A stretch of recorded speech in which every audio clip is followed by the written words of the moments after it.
Hello. അപ്പൊ ഇന്നത്തെ എന്റെ കറക്കം കരുനാഗപ്പള്ളിയിലോട്ടാണ്. കുറച്ചധികം പരിപാടികളുണ്ട്. അപ്പൊ നമ്മൾ ആദ്യം തന്നെ ഇവിടുത്തെ കുട്ടിക്കുപ്പായത്തിൽ കയറി. ഇവിടെ കുട്ടികളുടെ ഐറ്റംസ് ഒക്കെ ഉള്ളു. ഒരുങ്ങി ഇറങ്ങി കഴിഞ്ഞപ്പോ കിവിക്ക് കാലിലിടാൻ സോക്സ് ഇല്ല. സോ നമ്മളൊരു സോക്സ് വാങ്ങിക്കാൻ വേണ്ടി കയറി. ഞങ്ങൾ സോക്സ് സെലക്ട് ചെയ്തോണ്ടിരിക്കുകയാണ്. അപ്പൊ അവളുടെ ഡ്രസ്സുമായിട്ട് ജസ്റ്റ് മാച്ച് ചെയ്ത് ഒരെണ്ണം കിട്ടിയിട്ടുണ്ട്. അപ്പൊ അതൊന്ന് ഇട്ട് നോക്കുകയാണ്. അപ്പൊ ഇവിടെ കുട്ടികളുടെ കുറെ ഐറ്റംസ് ഒക്കെ ഉണ്ട്. അങ്ങനെ ഇരിക്കുമ്പോഴാണ് ഞാൻ ഈ മുത്തുമാലകളൊക്കെ കാണുന്നത്. ഇത് കണ്ടപ്പോൾ എനിക്ക് നൊസ്റ്റു. പണ്ട് സ്കൂളിൽ പഠിക്കുന്ന ടൈമിലാണ് ഞാൻ ഇതുപോലത്തെ മാലയൊക്കെ ഇടാറുള്ളത്. അങ്ങനെ നമ്മൾ അതൊക്കെ കഴിഞ്ഞു അവിടുന്ന് ഇറങ്ങി. ഇനി നേരെ ബാങ്കിലോട്ടാണ് കേട്ടോ. അപ്പൊ ബാങ്കിൽ ചെന്നപ്പോൾ അവിടെ ഒരു അമ്മയ്ക്ക് തലറങ്ങിയൊക്കെ വീണു. അപ്പൊ ഞങ്ങൾ ഓട്ടോയിൽ അമ്മയെ കയറ്റി വിട്ടു. അവിടെ എത്തിയപ്പോഴത്തേക്ക് കിവിയാണെങ്കിൽ നല്ല ഉറങ്ങിപ്പോയി. ഉറക്കത്തിൽ ആളുടെ ക്ലിപ്പൊക്കെ ഊരി പോകുന്നുണ്ടായിരുന്നു. അപ്പൊ ഞാൻ അതൊക്കെ ഒന്ന് വെച്ചു. അങ്ങനെ കിവി അവിടെ ഇരിക്കുമ്പോൾ കിവിക്ക് ഒരു ഫ്രണ്ടിനെയൊക്കെ കിട്ടി. അവൾ കുറെ നേരം കൊണ്ട് നോക്കിക്കൊണ്ടിരിക്കുകയായിരുന്നു. അപ്പൊ നമ്മൾ അവിടുത്തെ കാര്യങ്ങളൊക്കെ കഴിഞ്ഞു തിരിച്ചു പോവാണേ. അപ്പൊ ദേ ഇവിടെ ഒരു കടയിൽ കയറി.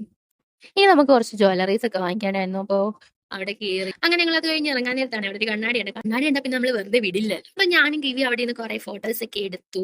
അങ്ങനെ അതെല്ലാം എടുത്തു കഴിഞ്ഞിട്ട് ഇനി നമ്മൾ നേരെ വീട്ടിലോട്ടാണ് കേട്ടോ. ഓടുന്ന വഴിക്ക് പമ്പിലൊന്ന് കയറി. അപ്പൊ സമയം ഒരുപാടായി. കിവിക്ക് ഫുഡൊക്കെ കഴിക്കാനുള്ള ടൈമായിട്ട് വരുന്നുണ്ട്. അപ്പൊ അതൊക്കെ കഴിഞ്ഞു. ഇനി വീട്ടിലോട്ട്. അങ്ങനെ വീട്ടിലെത്തി കിവിക്ക് ഫുഡൊക്കെ കൊടുക്കുകയാണ്. അപ്പൊ ഇത്രയേ ഉള്ളൂ. ബൈ.